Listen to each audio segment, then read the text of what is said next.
Hello, my name is Soyelim Rozaik and my ID is 191011602. So today I'm going to present the tutorial about Openrefine. So at first I need to download it. So to download it I will click the link over here, Openrefine. Now after clicking it, as I'm using a Windows PC, so I will download the Windows kit. So the file is getting downloaded. Okay, so as I have previously downloaded the file, I will not download it again, and then I have to download the CSV file. This is the CSV file. I'm gonna click it, and so here is the CSV file. Now I'm gonna save it to my desired location. So before saving it, I have to rename it like .csv, and I'm saving it to my desired folder.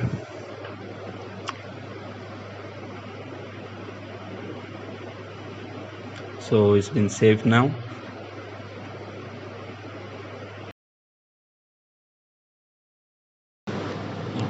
So after downloading it, now I'm gonna install the file. So before installation I have to extract it. Now I'm going to click extract all. After that we need to install it by following all the procedures. Now it is getting installed, and after installation we need to open the file. We click Openrefine, and now it has automatically taken us to a localhost server in our default browser, which is Chrome. This is the localhost server, and after that we here we can create a project, open a project, import, and change different settings. So now I'm gonna open the CSV file which I have downloaded previously.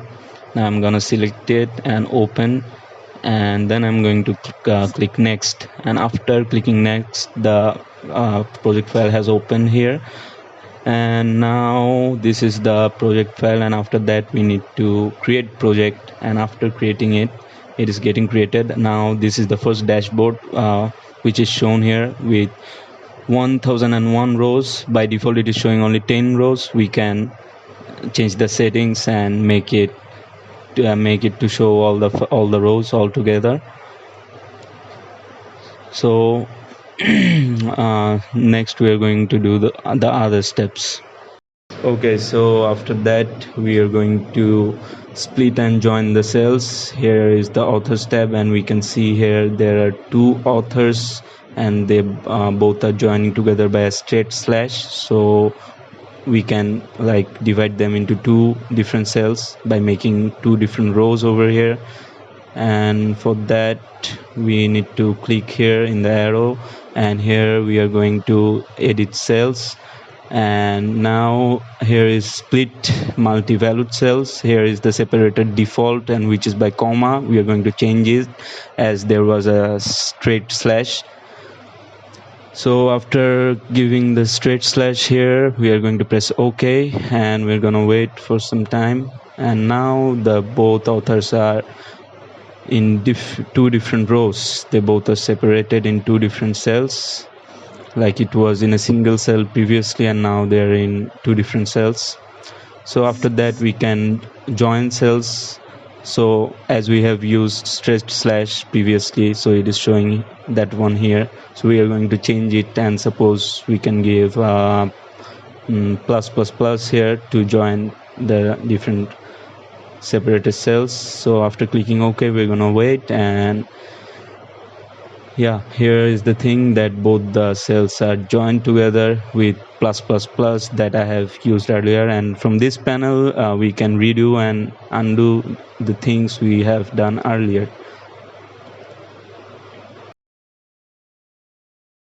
Okay, so after that we are going to use the facet, and in the language column we can see there are different types of languages like English, EN, and maybe some more languages. So by using the facet over here, we are going to sort them out by name, like how many times they have been used, the repetitions. So here is the most common facet, which is the text facet. We're going to use it, and after clicking it, we're gonna wait, and in the left panel new bar is created, and here the languages are sorted out by names and by counts. We can see here en, English, es, French, and how many times they have been used. Like they are repeatedly used. En, English and es has been used 7 times, French has been used 1 times, and blank cells are 3023 times. So here we can see that the en and English are used in 2 different cells. The en has been used many times and English has been used many times, but the both are the same things. But here in the language column we can see that English and en are written in 2 different ways. That's why in the faceting we are getting to see the information about the 2 different cells. Now we will try to join them together in the next step. Okay, so now we are going to see that how we are going to join them. So here in the English and en, as I have mentioned, they both are same. We are going to make it together. Here is the edit button. We are going to click the edit button in the English tab, and after that we will edit it with the name of en as same as it is mentioned over here, so that the both gets combined and detected. So after that we are going to click apply, so that the English and the en both gets joined together and show in a different bar or tab, whatever we say. After clicking apply is being worked. So yeah, and here we can see that English and en has been combined together and they are in a single cell. And in the language column we can see that the English has been changed to en, so that now it has been sorted and arranged beautifully so that we can work further. Okay, so after that we are going to check the text filtering. And what is text filtering? Like how many times the same common languages are used and in how many rows, and where we are going to do it by text filtering. And here after clicking the text filtering we're gonna click it, and if I said and by clicking the text filtering we are gonna see there is a new tab appeared with the name of language, and we're gonna search here by a language name. Suppose es we are going to search, and after clicking es, here in the right side all where es has been used everything has appeared, and in the left side how many times es has been used that has been appeared. And if I click case sensitive over here there will be no matching rows, because in the main CSV file it is written in capital letter es as we have written here in small letter.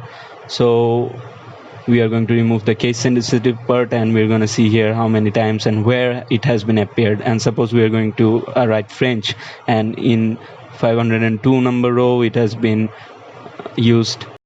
So after faceting we are going to see about the clusters, and for the clusters if we are going to explain that, it is suppose in authors tab, the authors column, there are maybe 2 persons or 1 person with same type of name, like similarities with the difference with the difference of 1 space or 1 hyphen or 1 comma in a single name.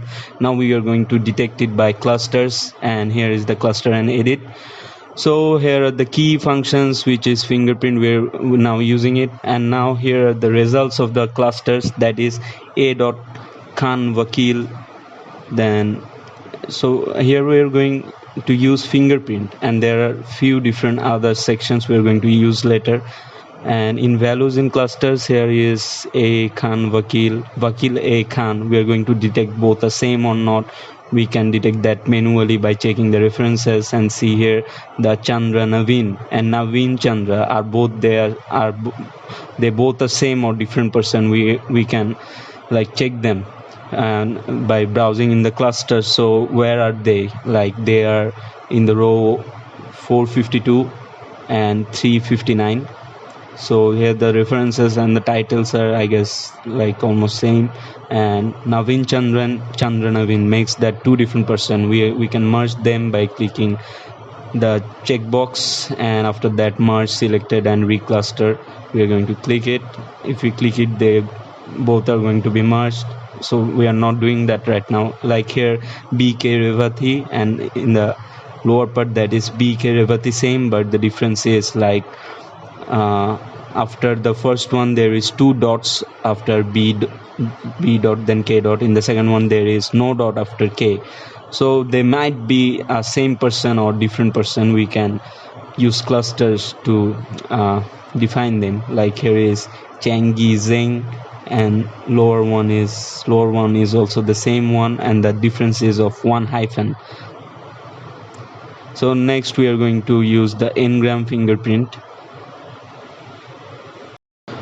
Now the n-gram fingerprint is like more advanced than the fingerprint keying function. Suppose a name here is written Paris, Paris, and another one is written like AIPRS, but both the names have same alphabets. So in fingerprint it was not supposed to be like detected or merged, but in n-gram fingerprint both will be detected as they are using the same alphabets. So in n-gram fingerprint, it at first removes repetency by keeping the original one, and by using ASCII codes it is detected.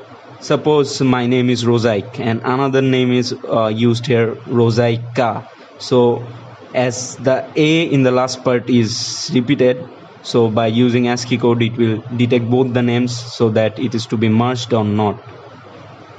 So here we can see that there are many names like this over here, and here is a name called Sanchit Srivastav, and in the second part it is Sanchit Srivastava. So the difference is A at the last part. So it is detecting that these both might be the same, as the A that is used in the last part is repeated previously in that name, Sanchit Srivastava. So by using n-gram fingerprint we can detect this. So now we are going to check the next keying function, which is metaphone 3. It is like phonetic. We can see here after selecting this some results or suggestions are shown, and it is, if you see the last name, Golichenko, Silvino, Clavel, Kovalenko are different persons, like they are spelled differently, but the first part, Alexander, Alexandre, Alexander, are almost like sounding same while they are getting pronounced. So this metaphone 3 is giving a suggestion that they might be the same, or there are some similarities in the same person. Like next, if you see Wan Liu, Wen Liu, Yan Liu, they three are like sounding same when they get pronounced. So it is showing this.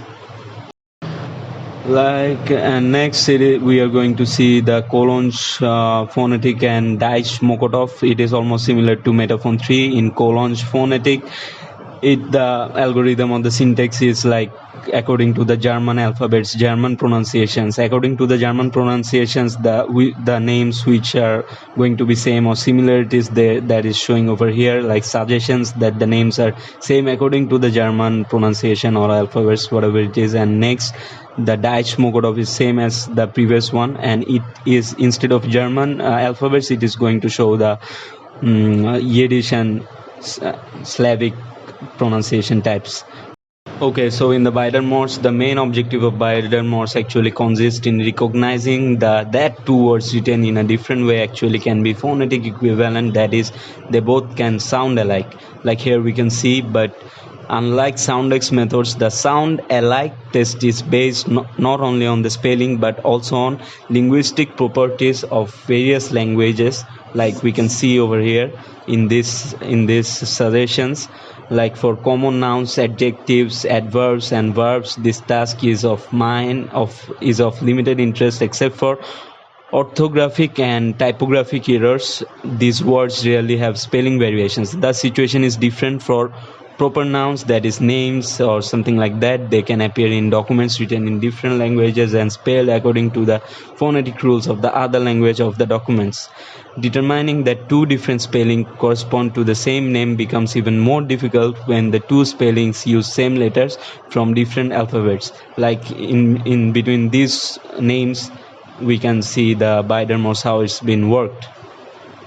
Okay, so now we are going to work on transformations. So what transformation does? We can change from uppercase to lowercase and different default formats. Like here is edit column. Suppose we are going to edit the columns in subjects. we can we can edit cells and go to transform, and here are some common transforms by default, which are to lowercase to uppercase to title case. We are going to change the date over here, edit cells and common transforms. And if we select the to date one, that is a default transform, and we're going to wait a bit, and we can see that this date will transform to that date zone. And here everything is transformed, and if we go to the subjects panel, subjects column, here we can see a mixture of uppercase and lowercase. Now we can transform it to all the lower cases by using default transform, and after waiting a while, all the upper cases and lower cases will transform to lower cases like it is here. And now if we want to change it manually, we can go to, if we want to make everything uppercase, we can go to transform if we are going to work manually, and after the value we are going to write dot to uppercase, uppercase. And now we are going to see here what is the expected results, like everything is going to be in upper cases. And yes, thus if we click OK, everything is going to show in uppercase. Yeah, that's it. So now here we are going to use transform by using facet. In the authors column, we can see there are different names which has full stop or commas. We are going to detect which name has commas and which name has full stops. So by using facet, we are going to use customs text facet, and in the expressions we are going to write value.contains, and we are going to search comma. So we are giving here comma inside the quotation, and we are sending this to string. So this is going to tell us which names has the commas and which doesn't in the authors column. So here we can see many are false and some have been true. So after clicking OK, it is loading now, and yes, here are true 44 and false 3000 something. So after clicking true, we are seeing here that these names in these particular rows have commas. So it's like this row has comma, these rows have commas in every names. So this is the use of transformation in facet.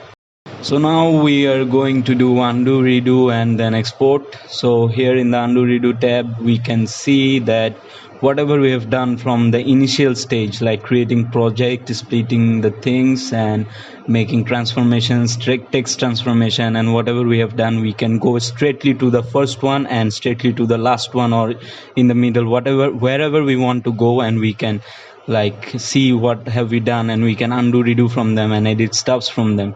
So this is a great feature of Openrefine. And then if we go to the undo tab and extract, here we can see the codes we can see a code here. We can copy that one and close it, and if we open another project, we can make a new one. We are creating a new project here, we have created, and after opening it, we will going to create the new project, and it's totally new one. Here is nothing, here we did nothing, it's a fresh project. If we rename it with text, and we can see that in undo, redo, here is empty, and we can what the code that we have extracted, we can paste it here, and by clicking apply, we can paste the copied code here, and then OK, and we can see we have brought everything from the previous project in the new project. So this is a good feature of Openrefine test, and we can see everything is like the previous one, and we can export it. We can export in different types. Here we will export it in Excel file. So clicking the Excel file, we can export it to our desired folder. So after that, we will click save, and thus the project is done.